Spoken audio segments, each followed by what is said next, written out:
अस्सलामुअलैकुम, मैं यकूब बलोच। आप देख रहे हो मेरा YouTube channel Yakub Khan technical solar system. तो VFD इन्वर्टर में OU3 का फॉल्ट क्यों आता है और किस वजह से आता है और इसे ठीक करने का क्या तरीक़ाकार है, बताते हैं आपको इसी वीडियो में। वीडियो स्टार्ट करने से पहले मेरे यूट्यूब चैनल को सब्सक्राइब कर दो ताकि आने वाली हर वीडियो आपके साथ बआसानी पहुंचती रहे। VFD इन्वर्टर में OU3 फॉल्ट इसलिए आता है जब हमारे सोलर पैनल के वोल्टेज ज़्यादा आ रहे हों और हमारे VFD इन्वर्टर में वोल्टेज की सेटिंग बहुत ही कम रखी गई हो, तो इसलिए OU3 का फॉल्ट आता है। बाज़-औक़ात अक्सर ये ठंड की वजह से OU3 का फॉल्ट आता है। जब ठंड पड़ती है तो सोलर पैनल के वोल्टेज सुबह ज़्यादा आ रहे होते हैं, तो इसलिए भी OU3 का फॉल्ट आता है। इस फॉल्ट को ठीक करने के लिए हमने PE7 सेटिंग में कुछ वोल्टेज की सेटिंग है, वो आपको दिखाते हैं। वो जैसे ही सेटिंग बढ़ाएंगे तो OU3 का फॉल्ट ठीक हो जाएगा। चलते हैं VFD इन्वर्टर की जानिब।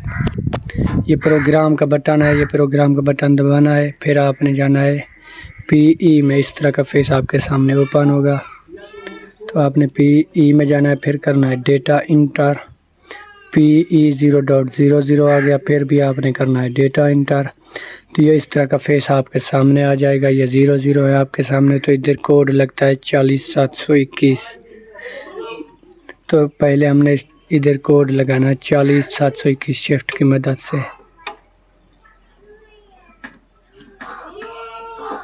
40721, फिर करना है डेटा इंटर।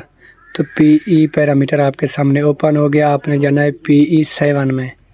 OU3 फॉल्ट ठीक करने के लिए PE7 में जाना है, फिर करना है डेटा इंटर।